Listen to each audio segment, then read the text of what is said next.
పేదవాడి పక్షాన నిలబడతాం, ప్రజా గొంతుకై నినదిస్తాం. వాయిస్ ఆఫ్ వాయిస్లెస్, తెలుగువారి మనస్సాక్షి సాక్షి టీవీ.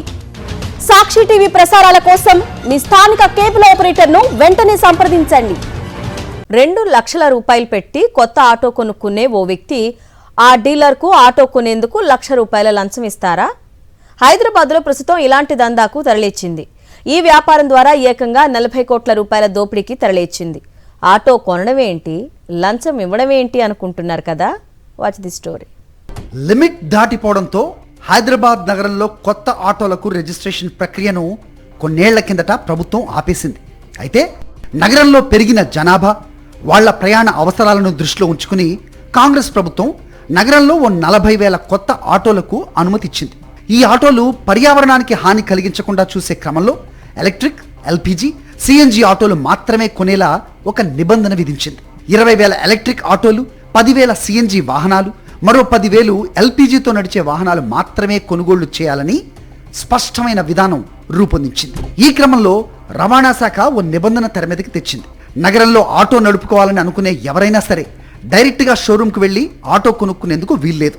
ముందుగా తాము ఆటో కొనేందుకు అనుమతి ఇవ్వాల్సిందిగా రవాణా శాఖ అధికారులకు అప్లై చేసుకోవాలి. తమ డ్రైవింగ్ లైసెన్స్తో పాటు ఆధార్ కార్డ్, దాంతోపాటు నగరంలో వారు నివసిస్తున్నట్టుగా నిర్ధారించే సర్టిఫికేట్ ప్రొడ్యూస్ చేయాలి. ఈ సర్టిఫికేట్స్ అన్ని పరిశీలించిన అధికారులు రికార్డ్స్ అన్ని సక్రమంగా ఉంటే ఆటో కొని నగరంలో నడుపుకునేందుకు అనుమతిస్తారు. తాము అనుమతి ఇచ్చినట్టుగా ఆటోలు అమ్మే డీలర్కు, లబ్ధిదారుడికి తెలియపరుస్తారు. ఆ తర్వాత ఆటో సేల్స్ ప్రాసెస్ జరుగుతుంది. అయితే ఈ విధానమే ఆటో కొనుగోలుదారులకు ఓ పెద్ద తలనొప్పిగా మారింది.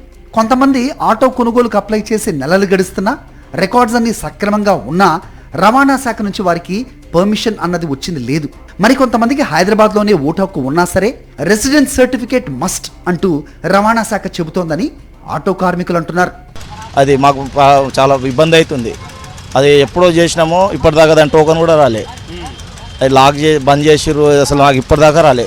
పర్మనెంట్ లేనప్పుడు 270 ఉండేది కదా బండి రేట్. అయితే వాడు 1 lakh ఎక్కువ తీసుకుంటారు వాళ్ళు. లైసెన్స్ ఉంది హైదరాబాద్ది, ఆధార్ కార్డు చేయించుకుందని చూస్తే ఏమంటారు అంటే ప్రూఫ్లు అడుగుతారు. ప్రూఫ్లు అడగాలంటే ఇప్పుడు ఆటో కొనాలనుకుంటా, కిరాయి బండి అది, కిరాయి బండి. ఇప్పుడు నేనేం చేయాలి? ఇప్పుడు దానికి నెలకు రోజుకు 300 కడుతున్నా. ఇంతేకాదు, ఎంతకంటే పెద్ద సమస్యను ఇప్పుడు ఆ శ్రమజీవులు ఎదుర్కొంటున్నారు. రవాణా శాఖ నుంచి ఆటో కొనుగోలుకు అన్ని అనుమతులు వచ్చినా సరే ఆటోను ఎక్స్ షోరూమ్ ధరకు అమ్మేందుకు డీలర్లు నిరాకరిస్తున్నారు. ఆటో ధర సుమారు 2,50,000 అయితే అదనంగా 50,000 నుంచి ₹1,00,000 దాకా కట్టాల్సిందేనని డిమాండ్ చేస్తున్నారు.